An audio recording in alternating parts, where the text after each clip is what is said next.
If you're just here to get a quick answer and set up your blues right away, please check the timestamps in the description of this video down below. Go ahead and please subscribe, like the video, and leave a comment down below. I'd love to hear from you guys. Next, I want to say thank you to everyone that made the very first blues video blow up as much as it did.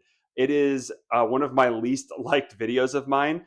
The camera quality is poor, the audio is poor. I had so many distractions going on in the background. It was poorly produced. My jokes are terrible. It was overly edited, which made it very distracting. And to this day, it is my most watched video. And since then, there's been a lot of changes to 2903 and the Air Force in general that has prompted me that it's time to start this video again. As rumored, the dress and appearance and open ranks inspections are here. They're calling them SRRs, Standards and Readiness Reviews, which is prompting all of the Air Force to enforce basically a uniform inspection. I'm going to go over what I consider some of the normal standards when setting up your blues, some of the things I've learned over 9 years, and hopefully this will be able to help you set up your dress blues. This is by no means going to be all inclusive. This might be a little specific for the enlisted folks, but I am going to give specific references where if you read around those references, you'll be able to find the female standards and the officer standards just as easy as the ones I'm going to talk about in the video. So of course, my reference for this is 36-2903. That's the dress and appearance.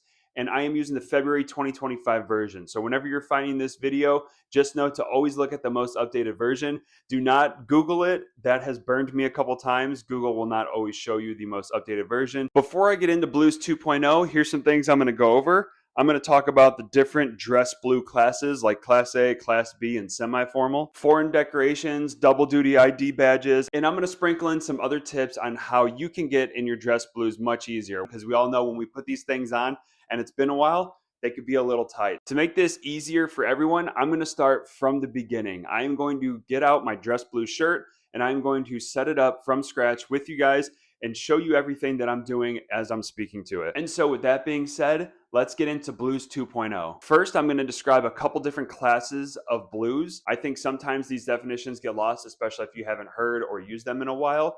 So if someone says a certain event is Class A or Class B, I'm going to define what that means and maybe when you would use those, but it is very specific on the event. Each has their own occasion when it's appropriate. Like if you're going up for a wing award versus the Air Force Ball, there's going to be a different demand for which class blues you're going to be wearing. So getting right into it, paragraph 4.5 is a service dress uniform, and this outlines Class A, Class B, and semi-formal. Class A is defined as a service dress uniform. This is with the coat. Class B is a service blue uniform or without the coat, meaning it's not required. In layman's terms, Class A with the coat, Class B, no coat. You can further find this in paragraph 4.5.1. So if you hear that an event is blah, blah, blah, it's a Class A blues, then you know that's basically going to be the full service dress with a coat. Semi-formal is another odd variation. There's a couple modifiers when it comes to wearing the service dress uniform as a whole. This is further defined in paragraph 4.3 for social functions of a semi-formal and or official nature as prescribed by the commander or equivalent. Semi-formal is an enlisted only uniform. Officers wear mess dress during these events. We are going to start out with the blues dress shirt. I am going to first start with the name tag. Paragraph 4.6.1.1 states that the name tag will be centered, resting on, but not over the edge of the pleated pocket on the wearer's right. Next, go ahead and take out your ribbon rack. Remember, this is for the dress shirt. So the ribbons are all, some, or none. This is found in paragraph 4.7.3, and if worn, they will be on the wearer's left, parallel with the ground. Align the bottom of the ribbons with the bottom of the name tag. Next, the duty ID badges. This is kind of sprinkled throughout the AFI. It took me a couple different references to find this item, but there's a couple different places where this is talked about.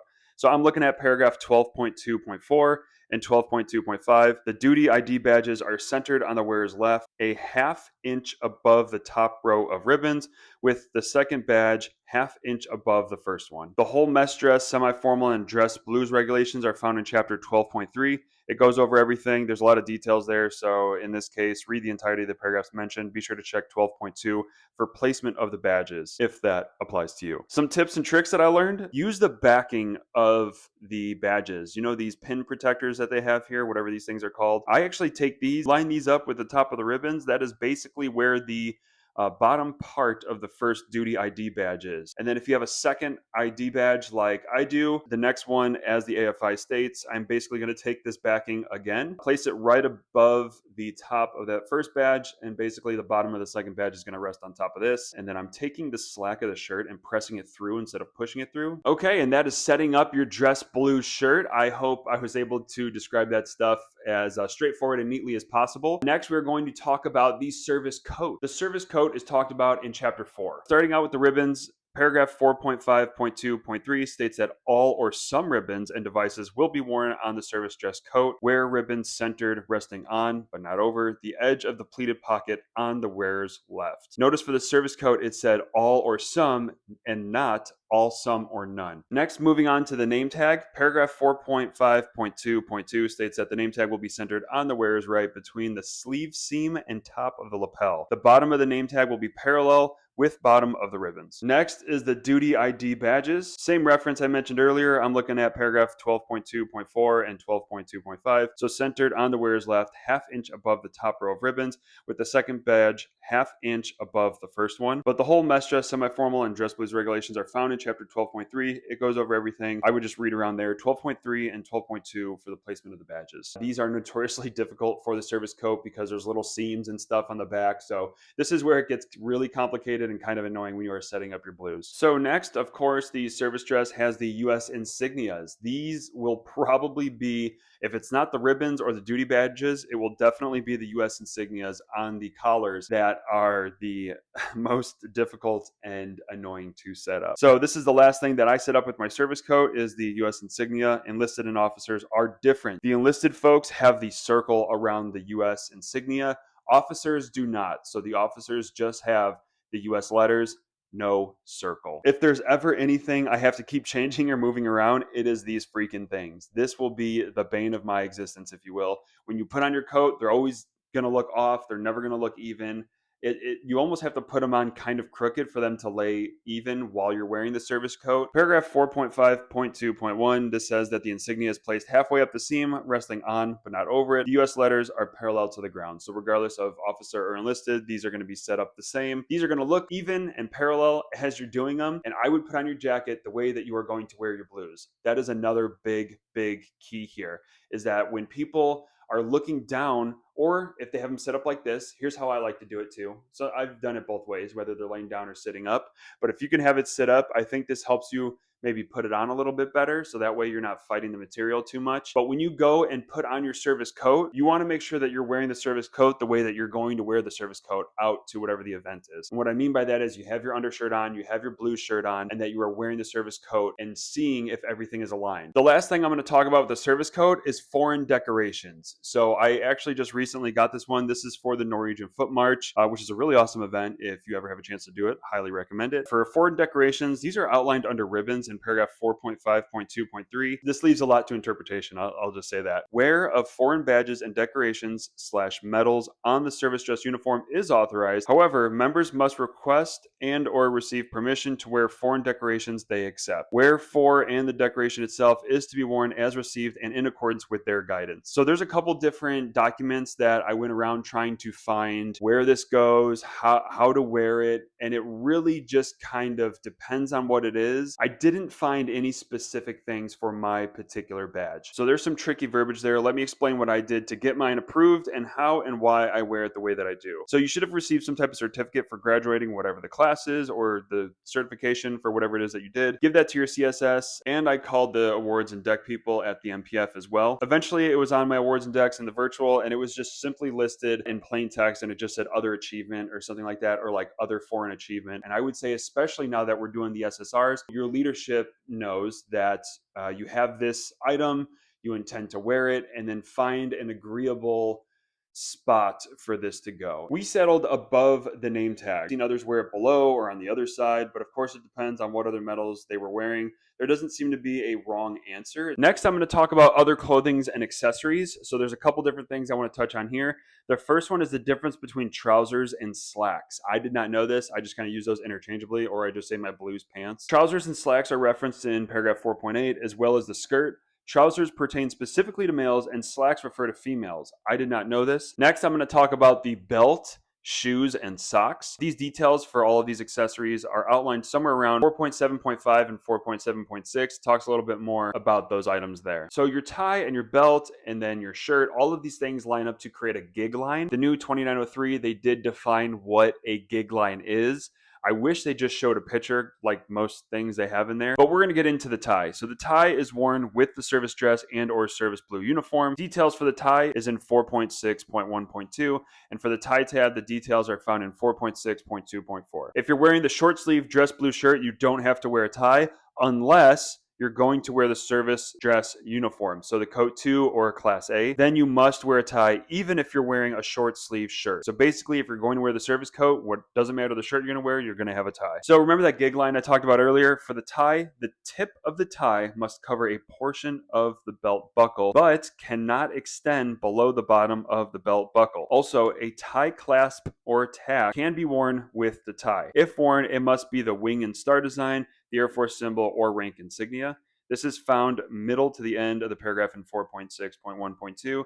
And in the same paragraph, it states the tie tack or clasp has to be centered between the bottom edge of the knot and the bottom tip of the tie. So basically, right in the middle. They just really described how to place that right in the middle. Paragraph 4.7.5 states that the silver tip of the belt will extend beyond the buckle facing the wearer's left for men and wearer's right for women. So that is a very big thing to note. I've never heard of anyone getting talked to about this, whether they're wearing their belt in the right direction, but whether you're male or female, there is a specific direction that your belt is to be facing. Make sure that no blue fabric will be visible between the silver tip and the buckle. This is important because of that gig line I talked about earlier. For that gig line, they have the definition of what they mean by that. Here's what it says. When members wear the shirt tucked into trousers or slacks with front fly opening, the button front edge of the shirt, the outside of the belt buckle, and the edge of the fly will align. This alignment creates a gig line.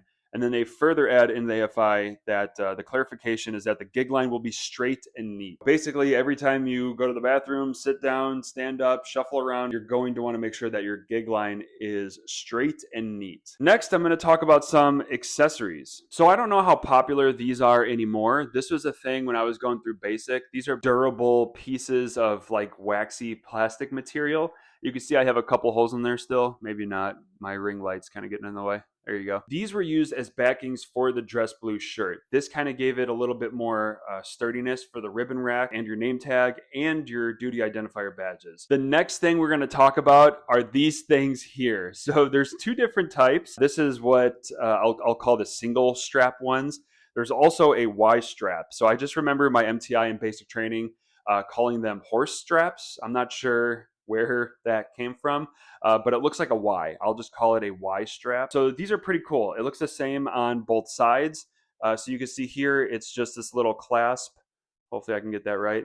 It's just a little clasp with this plastic rubbery piece that goes inside this hole here. And you basically pull it and it cinches down the material. So that way it stays in place. And the purpose of this, I'm going to demonstrate it here, is that this will go towards the bottom end of your shirt and towards your sock. So you notice I had the single strap there. So I have a couple of them. I think I bought 2 packs. So I actually use 4 whenever I put on my blues. If you get the Y strap ones, then you only need 2 of them. So the top part of the Y will go one on the shirt and then one on the back of the shirt, and then it will attach to your socks.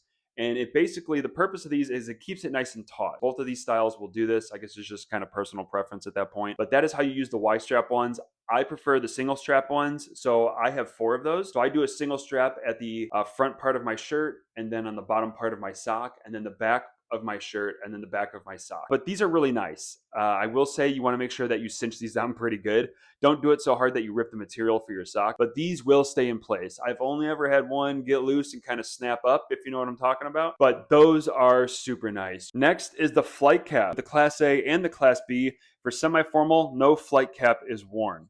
The flight cap is outlined in paragraph 7.2.4. The flight cap will be worn slightly to the wearer's right with vertical creases of the cap in line with the corner of the forehead and in a straight line with the nose.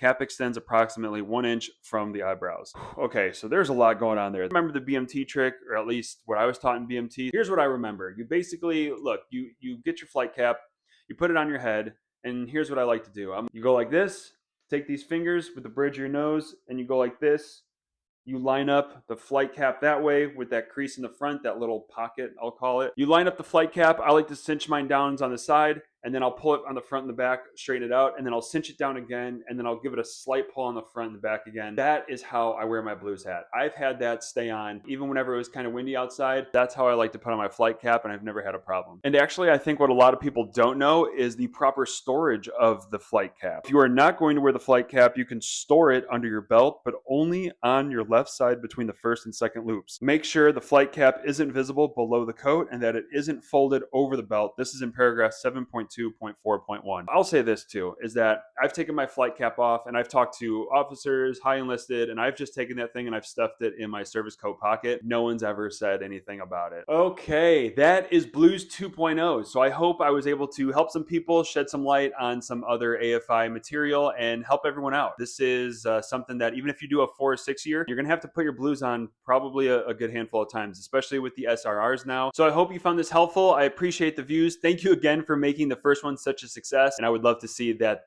Blues 2.0 video gains just as much popularity, if not more. Thank you guys so much for your time and attention. I greatly appreciate it. And hey, if you're into mediocre workout videos, some corny Air Force content, or you want to follow me along on my pack opening journey with Pokemon cards and sports cards, I would love to have you along for the ride. So I would love it if you were to subscribe, like the video, and leave a comment down below. I'd love to hear from you guys. Thank you again. I appreciate your time, and I'll see you in the next video.